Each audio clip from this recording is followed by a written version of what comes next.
സമഗ്രമായ ആരോഗ്യത്തിന്റെയും സൗന്ദര്യത്തിന്റെയും പുതിയ തുടക്കത്തിനായി മട്ടാഞ്ചേരിയിൽ സ്ഥിതി ചെയ്യുന്ന ആയുർസ്പർശ് ആയുർവേദ ഹോസ്പിറ്റൽ നിങ്ങളേവരെയും സ്വാഗതം ചെയ്യുന്നു. വാരപ്പെട്ടി ഗ്രാമപഞ്ചായത്തിൽ മഴക്കാല പൂർവ്വ ശുചീകരണ പ്രവർത്തനങ്ങൾക്ക് തുടക്കമിട്ടു. വാരപ്പെട്ടി ഗ്രാമപഞ്ചായത്തിന്റെ ആഭിമുഖ്യത്തിൽ മഴക്കാല പൂർവ്വ ശുചീകരണ പ്രവർത്തനങ്ങൾ ഇഞ്ചൂർ അമ്പലം പടിയിൽ തുടക്കമിട്ടു.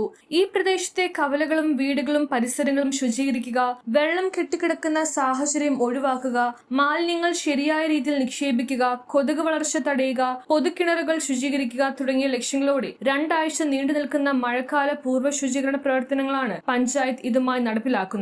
മഴക്കാല പൂർവ്വ ശുചീകരണ പ്രവർത്തനങ്ങൾ പഞ്ചായത്ത് പ്രസിഡന്റ് സംഗീത പ്രതീഷ് ഉദ്ഘാടനം ചെയ്തു. Panchayat vice president PA Yusuf അധ്യക്ഷത വഹിച്ചു. ശുചീകരണ പരിപാടിയിൽ പഞ്ചായത്ത് അംഗങ്ങളായ Priya Santhosh, Binoy NP, Nirmala Mohan, Aneesh MK, Umaiba Ashraf, Arun Ayyappan, Sajitha Gopi, Ajmi Ansari, Ansi Harish, village extension officer Vishnu Raj തുടങ്ങിയവർ പങ്കെടുത്തു. കൂടാതെ ഹരിതകർമ്മ സേനാംഗങ്ങൾ, തൊഴിലുറപ്പ് തൊഴിലാളികൾ, നാട്ടുകാർ എന്നിവരുടെ സജീവമായ പങ്കാളിത്തത്തോടെ ശുചീകരണ പ്രവർത്തനങ്ങൾക്ക് തുടക്കമിട്ടു. ഗ്രാമത്തിലെ വിവിധ പ്രദേശങ്ങളിൽ ശുചീകരണ പ്രവർത്തനങ്ങൾ ഏകോപിപ്പിച്ച് 2 ആഴ്ച മാലിന്യ നിർമ്മാർജ്ജനവും പരിസര ശുചീകരണവും ഉറപ്പാക്കുന്നതിലൂടെ ആരോഗ്യകരമായ സമൂഹം സൃഷ്ടിക്കുകയാണെന്ന് പരിപാടിയുടെ പ്രധാന ലക്ഷ്യം. ശുചിത്വം ആരോഗ്യത്തിന്റെ അടിസ്ഥാനമെന്ന സന്ദേശം ഉയർത്തിപ്പിടിച്ച് എല്ലാവരും പങ്കാളികളായ ഈ പ്രവർത്തനം ഗ്രാമത്തിൽ നല്ല പ്രതികരണം നേടി.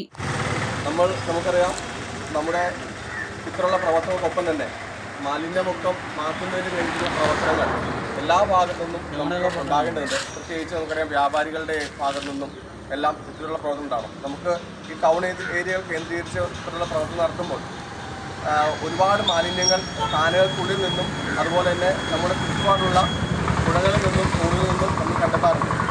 പഞ്ചായത്തിനെ സംബന്ധിച്ചോളം ഇത്തരം പ്രവർത്തനങ്ങൾ ചെയ്യുന്ന ന്യൂസ് ബ്യൂറോ, കോതമംഗലം.